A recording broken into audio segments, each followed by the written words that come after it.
गणेश,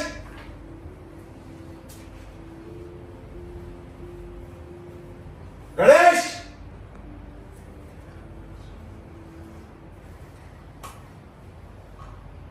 गणेश, मर गया ये, फोन भी नहीं उठा रहा। कोई नई बात हुई क्या? फिर से वो बाइक के चक्कर में पड़ गया है, बहुत बिगड़ गया ये हराम। गणेश, तुम तो हमेशा उसकी तारीफ किया करते थे। हाँ करता था, लेकिन अब आपके ज्ञान की जरूरत है उसे। मैंने समझाने की बहुत कोशिश की, लेकिन उसके कान में जूं नहीं रही। क्या ज्ञान दो उसे? ये पात्र भी तो सही होना चाहिए। तुम पर मेरे ज्ञान का कोई असर पड़ा है आज तक? बिल्कुल नहीं, और शायद उस पर पड़े। अब थोड़ी कोशिश तो कीजिए। जी सर।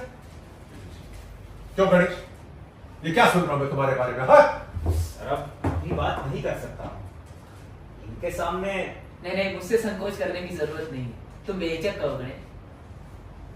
तुम सब कुछ सच सच कह दो गणेश, वरना मेरे गुस्से का तो तुम्हें पता ही है। तो ऐसा हुआ सर, हम नवरात्रि की पूजा में बाहर गए सब। वहां लक्ष्मी ने मुझसे कहा कि चलो जरा मेरे घर तक आओ, प्रसाद का सामान भूल गई हूं। तो लक्ष्मी ने तुम्हें गुमराह किया? जी सर, एक तरह से कहे तो हाँ। मैं तो यही जानता हूं कि जब तक औरत ना चाहे कुछ नहीं हो सकता। तुम साफ साफ कहो गणेश, बच्चे के बाप तुम हो या नहीं? सर ये मैं कैसे कह सकता हूं? क्यों, तुम्हें पता नहीं है क्या? सर ये एक ऐसी बात है जो ठीक से कोई नहीं कह सकता। मतलब तुम शिंदे पर इल्जाम लगाना चाहते हो? सर मैं क्यों किसी पर इल्जाम लगाऊंगा? तुमने तो लक्ष्मी से कहा था कि तुम उससे शादी करोगे। तो कहना ही पड़ता है सर। सुन रहे हैं, सुन रहे, देख रहे हैं लोगों की नैतिकता। ये सब तो होता ही रहता है घरों में गणेश। सुनो गणेश, तुम काफी समझदार हो ये बताने के लिए कि बच्चे के पिता तुम हो या नहीं। देखिए बात सही है कि मैं और लक्ष्मी, लेकिन आचार्य जी आप तो जानते हैं इन सब से कुछ नहीं निकलने वाला है। देखो गणेश, इस समय हम तुम्हारी बात कर रहे हैं। तुम्हें शादी के लिए मजबूर नहीं किया जा सकता, लेकिन वो बेचारी अकेली बच्चे को कैसे पालेगी? लेकिन इसकी जिम्मेदारी तो तुम ले ही सकते हो। लेकिन वो शिंदे को भी कुछ करना होगा। मैं अकेले क्यों? मामला कोर्ट में तय होगा गणेश। आजकल डीएनए टेस्ट भी होता है, पता चल जाएगा बाप कौन है। जांच से? वो कैसे पता लगाएंगे सर? ब्लड सैंपल से या बाल से, और दोनों का जेनेटिक पूल अगर एक हुआ तो समझ लो बाप का पता चल गया। और इसका खर्चा कितना होगा? 10-12 हजार रुपए।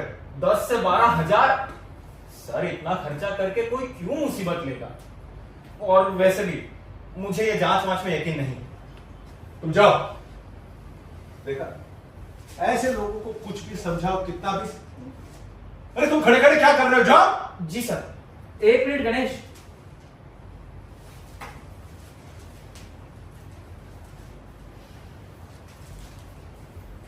तुम्हें ऐसा नहीं लगता कि एक औरत को बच्चे के साथ उसी के हाल पर छोड़ देना जुल्म है? इस तरह से तुम धर्म का पालन नहीं कर रहे हो, साथ में पाप भी अर्जित कर रहे हो। हाँ, अगर मुझे ये पक्का पता होता कि असली बाप मैं हूं, लेकिन ये बात ठीक तौर से कोई नहीं कह सकता है। ये कोई मजाक नहीं है कि सारी जिंदगी दूसरे के बच्चे पर अपने पैसे खर्च करो। आप समझ रहे हैं सर मेरी बात? सर आप समझ रहे हैं? तुम जाओ, जाओ। जी सर। और खबरदार, खबरदार जो लक्ष्मी के आसपास भी दिखाई दिए तो। Okay sir. आपने तो कुछ कहा ही नहीं। मैंने बात तो की मैं। अरे ज्ञान की बात जरा जोश से करनी पड़ती है ताकि उसकी आत्मा को झकझोरा जाता। आप बहुत सॉफ्टली बात कर रहे थे, उसका क्या असर पड़ता है? अब सच कहो तो मुझे साफ नहीं था कि गलती किसकी।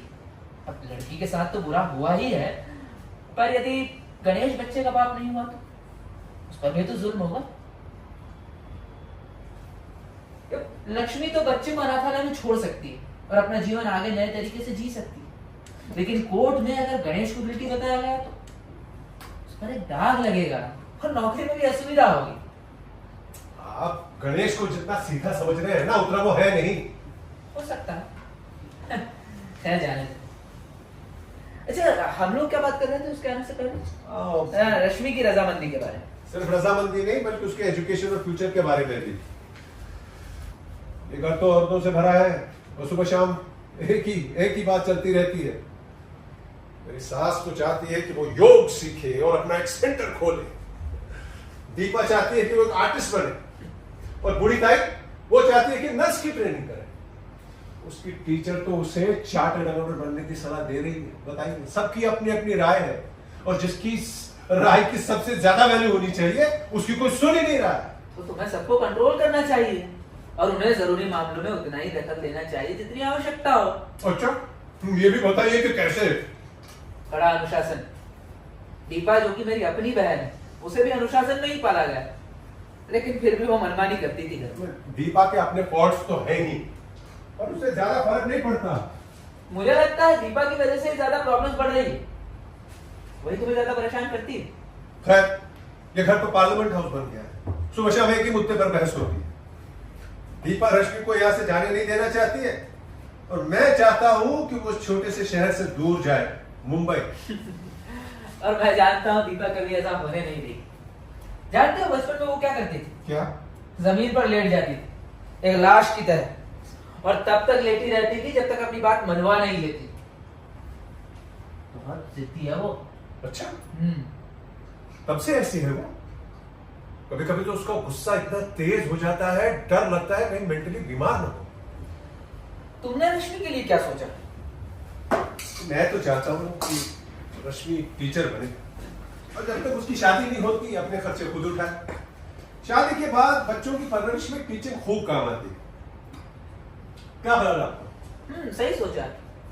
वैसे मैंने सुना उसकी पेंटिंग में अच्छी दिलचस्पी, अच्छी पेंटिंग्स भी बना लेती हो। मैंने उसकी पेंटिंग से मशहूर पेंटर को दिखाई थी यहाँ पे, उसने कहा एकदम स्कूल के बच्चों की लेवल की पेंटिंग है।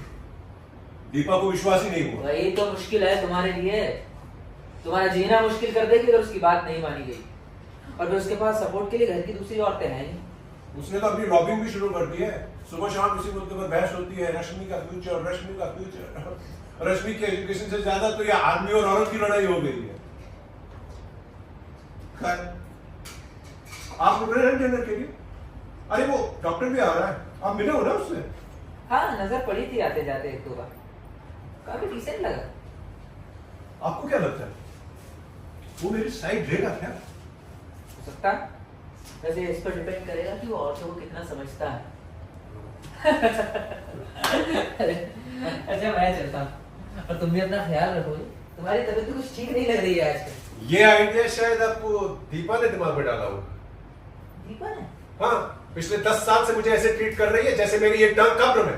नहीं तो वो तो तुम्हारे चेहरे का रंग देख कर लगा कि तुम्हारी तबीयत। खैर, जाने दो। Good night. दीपा से भी गुड नाइट कहते हैं ना? हाँ, गुड नाइट।